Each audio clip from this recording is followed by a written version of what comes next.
Hi friends, दोस्तों आज की जो हमारी क्लास है वो थोड़ा अलग किस्म की क्लास है। वो किस मायने में कि आज हम कुछ अच्छी अच्छी बातें सीखेंगे जो लाइफ में हमको हेल्प करेंगी, और हम इंग्लिश भी सीखेंगे क्योंकि हमारा चैनल इंग्लिश का चैनल, सीखने का चैनल है। तो दोस्तों मैं आपको ये बात कैसे बताऊं कि ज़्यादातर लोग जो होते हैं जीवन में वो सफल नहीं हो पाते। और दोस्तों इसका कारण आप जानते हैं कि हम में से ज़्यादातर लोग जब सफल नहीं हो पाते तो इसका कारण हम खुद होते हैं। क्यों?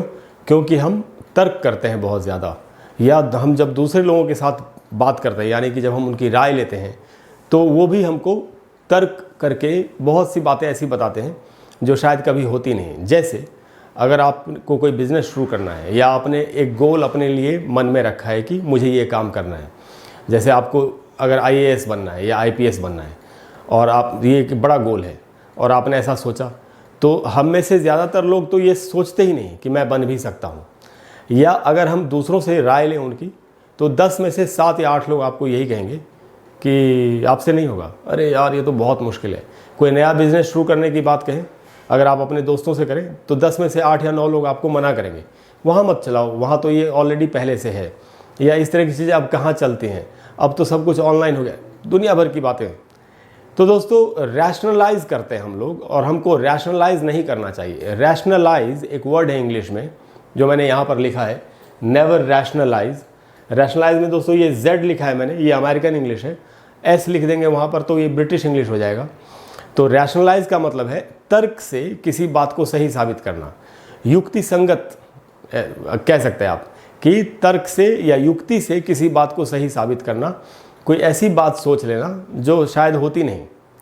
तो बहुत ज़्यादा तर्क करने से, और हम क्या करते हैं, एक्सक्यूज़ेस देते हैं कि नहीं नहीं मेरे पास पैसे कहाँ है, मैं कहाँ कैसे कर सकता हूँ, या मेरी तो अभी उम्र ही नहीं हुई, मैं अभी इतनी छोटी उम्र में मैं कैसे कर पाऊँगा, इस तरह की बात है। या कुछ लोग जो ज़्यादा उम्र को तो कहते हैं यार मेरी तो उम्र ख़त्म हो चुकी है, अब मैं क्या करूँगा। ऐसा करके हम असफलता को बुलावा देते हैं, प्रोत्साहन देते हैं। तो दोस्तों जो हमको कभी भी लाइफ में रैशनलाइज करने की कोशिश नहीं करनी चाहिए। इसका मतलब ये नहीं है कि हमको इवैल्यूएशन नहीं करना चाहिए, मूल्यांकन नहीं करना चाहिए स्थिति का। मूल्यांकन ज़रूर करें लेकिन रैशनलाइज नहीं करें। एनालाइज करना चाहिए, एक विश्लेषण करना चाहिए स्थिति का कि क्या है, इस किसी भी काम को करने के प्रोज एंड कॉन्स क्या हो सकते हैं, यानी कि उसके plus points and minus points क्या हो सकते हैं, ये ज़रूर करना चाहिए, लेकिन रैशनलाइज नहीं करना चाहिए। तो दोस्तों क्या एक्सक्यूजेस देते हैं हम लोग? एक्सक्यूजेस का मीनिंग क्या है दोस्तों? बहाने। जैसे अगर आप किसी से कहना चाहते हैं कि बहाने मत बनाओ, तो आप उसको इंग्लिश में बोल सकते हैं डोंट गिव एक्सक्यूजेस। बहाने मत बनाओ, या आप बोल रहे हैं वो बहाने बना रहा था, तो आप बोल सकते हैं ही वॉज गिविंग एक्सक्यूजेस, या he was giving me excuses, वो मुझे एक से एक बहाने सुना रहा था, या वो सिर्फ बहाने बना रहा था, ही वॉज गिविंग एक्सक्यूजेज। तो एक्सक्यूज़ जो वर्ड है, इसका वर्ब की तरह जब यूज़ करेंगे तो इसका मीनिंग होता है माफ़ करना, और नाउन में इसका मीनिंग हो जाता है बहाना। तो ये बहाने हैं जो हम बनाते हैं अपने आप से भी और दूसरों के सामने भी। तो मैं आपको बताता हूँ कि ये कौन कौन से एक्सक्यूजेज हैं। जैसे पहला है आई एम टू यंग, मैं अभी बहुत कम एज का हूँ। टू का मतलब है बहुत, यंग का मतलब है कम उम्र का, नौजवान। तो मैं बहुत कम एज का हूँ, अभी मेरी उम्र नहीं, अभी मैं ये सब काम कहाँ से कर पाऊँगा, पापा ने कोई भारी भरकम काम दे दिया, बच्चा बोल रहा है, अभी मैं कहाँ से कर पाऊँगा। तो ये एक एक्सक्यूज़ है, ये नहीं देना चाहिए, और जो भी रिस्पॉन्सिबिलिटी मिले उसको पूरा करना चाहिए। उसके बाद दोस्तों आई डोंट हैव कॉन्टैक्ट्स। कई लोग ये भी एक्सक्यूज़ देते हैं, मेरे कहाँ कॉन्टैक्ट्स हैं, कॉन्टैक्ट्स होते तो आज मैं भी ये कर लेता, वो कर लेता। अगर कॉन्टैक्ट्स नहीं है तो हम बना सकते हैं, और ऐसा नहीं है कि आप मेहनत करेंगे तो आपके कॉन्टैक्ट्स नहीं बनेंगे या आपकी मेहनत को पहचान नहीं मिलेगी। आज नहीं तो कल पहचान मिल ही जाती है। उसके बाद दोस्तों ये तो अक्सर बोलते लोग, आई एम अनलकी, अरे यार मेरी तो किस्मत ही ख़राब है, मैं कहाँ से करूँगा, मैं तो जो भी काम करता हूँ वो सब ख़राब ही हो जाता है, मेरी तो किस्मत ही ख़राब है। आई एम अनलकी कभी नहीं बोलना चाहिए, आई एम अनलकी। क्या पता आपकी किस्मत आपका कब साथ दे जाए। सफल होने में मैं ये नहीं कहता कि किस्मत का हाथ नहीं होता, किस्मत का हाथ ज़रूर होता है, लेकिन 80 या 90% तो हार्ड वर्क ही है, 10% लक होता है, इससे कोई इनकार नहीं कर सकता। उसके बाद दोस्तों आई एम नॉट एजुकेटेड। अगर किसी को बहुत अच्छी शिक्षा नहीं मिली है, जैसे कि अगर कोई बहुत अमीर फैमिली से कोई बच्चा है, उसको ऑब्वियसली क्योंकि उसके पास पैसा है उसकी फैमिली में, तो उसको बहुत हाई लेवल की एजुकेशन मिल सकती है। लेकिन अगर कोई गरीब घर में परिवार में कोई पैदा हुआ है, और तो उसको हो सकता है उतनी महंगी शिक्षा ना मिल सके, तो इस बात को कई लोग अपना एक्सक्यूज़ बना लेते, कुछ लोग इस बात को अपना हथियार बनाते हैं कि मुझे नहीं मिली है एजुकेशन तो मैं आगे मेहनत करूँगा, अपने लिए खुद अपॉर्चुनिटीज़ पैदा करूँगा और मैं लाइफ में आगे बढ़ूँगा। और कुछ लोग क्या करते हैं, इसको एक्सक्यूज़ बना लेते हैं कि मैं तो एजुकेटेड ही नहीं हूँ, मुझे तो, मैंने भी अगर ऑस्ट्रेलिया से अमेरिका से MBA किया होता तो आज मैं भी ये होता वो होता। नहीं, अगर नहीं किया तो अब कर लो। अगर हमको इतनी समझ है कि मेरी ये परिस्थितियाँ थी, इनके कारण मैं बहुत आगे नहीं बढ़ पाया, तो अब तो परिस्थितियाँ, अब तो हम समझदार हो गए, अब हम अपनी परिस्थितियों को बदलने की कोशिश कर सकते हैं। तो आई एम नॉट एजुकेटेड हमको नहीं बोलना है, और अगर एजुकेशन में कोई कमी है तो उसको हमको जी जान से मेहनत करके उसको पूरा करने की कोशिश करनी चाहिए।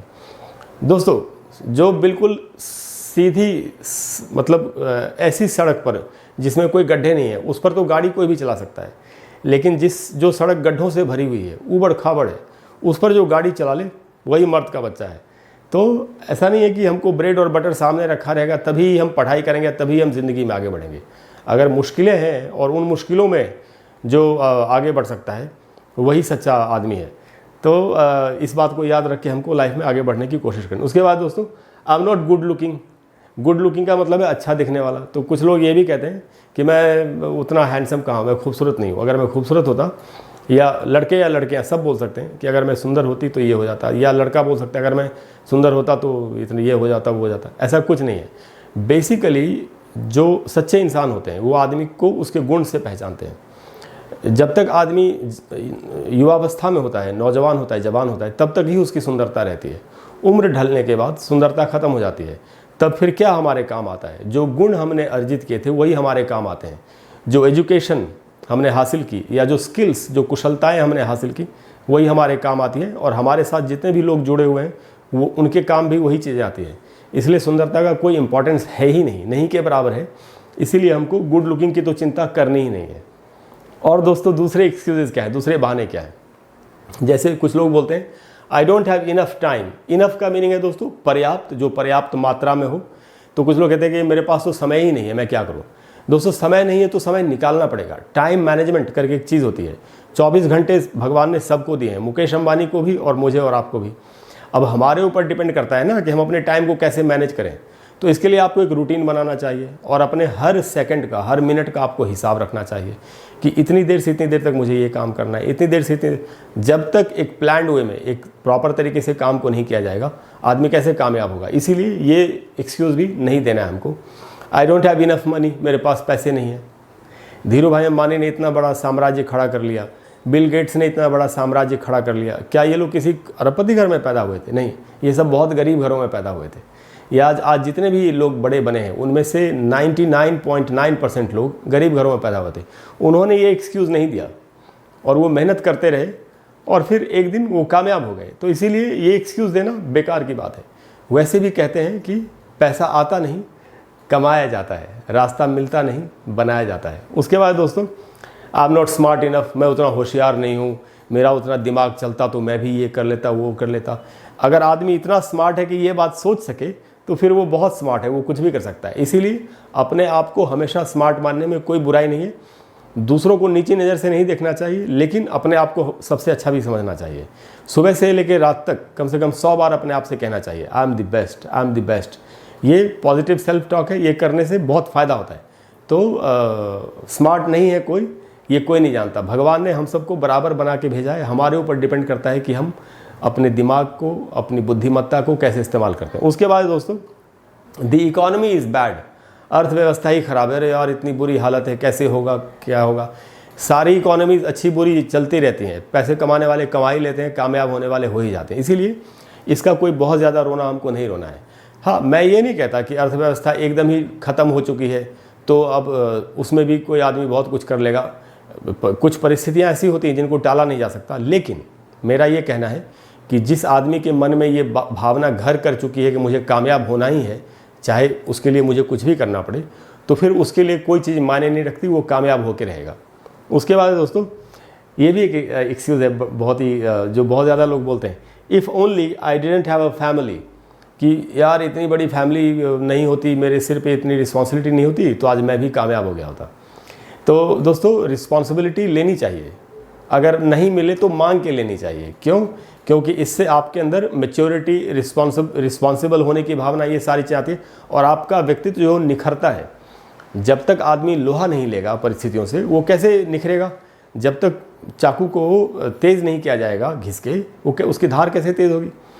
एक कहावत है कि skilful mariners no smooth sea can never make a skilful mariner. एक शांत समुद्र में कोई अच्छा नाविक कभी तैयार ही नहीं हो सकता। अच्छा नाविक कौन, किसको कहेंगे? जो आंधी तूफानों को भी अच्छी तरह से झेल सकता हो, उनका सामना कर सकता हो। अगर किसी आदमी ने पूरी ज़िंदगी एक शांत समुद्र में जहाज़ चलाया है जिसमें कभी तूफान आया ही नहीं, तो वो थोड़ी ना अच्छा नाविक बन सकता है। इसीलिए ये उस नाविक की तरह है जो समुद्र में, जिसमें आंधी आई हुई है, तूफान आया हुआ है, उसमें जिसने नाव चलाई। तो if only I didn't have a family बोलना कोई अच्छी बात नहीं है। अगर फैमिली है तो उसको लेकर के, उसकी रिस्पॉन्सिबिलिटी को समझ के, और जो उस फैमिली में बाकी लोग हैं उनको भी रिस्पॉन्सिबल बना के और पूरी रिस्पॉन्सिबिलिटी को शेयर करके जीवन में आगे बढ़ा जा सकता है। तो दोस्तों, मुझे उम्मीद है कि आप अगर इन चीज़ों को फॉलो करें, और आप ज़्यादातर लोग कर ही रहे होंगे, तो आपको इससे ज़रूर ही फ़ायदा होगा। और ये सेंटेंसेस एक्चुअली नेगेटिव सेंटेंसेस हैं। Negative sentences and phrases life में बोलने नहीं चाहिए, जैसे बट, अनफॉर्चुनेटली, सॉरी, ये सब नेगेटिव फ्रेजेस एंड वर्ड्स हैं। इनको कम से कम बोलने की कोशिश करनी चाहिए। पॉजिटिव वर्ड्स बोलने से, पॉजिटिव फ्रेजेस बोलने से हमेशा लाइफ में आदमी आगे ही बढ़ता है। नेगेटिव फ्रेजेस बोलने से आदमी लाइफ में पीछे जाता है। तो दोस्तों, ये आज का सेशन था। अगर आपको आज का सेशन अच्छा लगा हो तो प्लीज़ वीडियो को लाइक और शेयर करें, जिससे कि दूसरे लोगों को भी इसका फ़ायदा हो, और चैनल को सब्सक्राइब करें, जिससे कि मैं कोई भी वीडियो डालूँ तो आपको नोटिफिकेशन मिल जाए। Thank you very much. अगले सेशन में मिलते हैं और फिर एक नई बात सीखते हैं। Thank you very much. Bye bye.